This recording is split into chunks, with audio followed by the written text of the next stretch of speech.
وعنده مفاتح الغيب لا يعلمها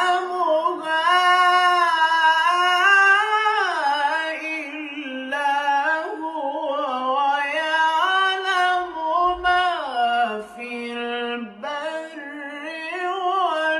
والبحر وما تسقط من ورقة إلا يعلمها.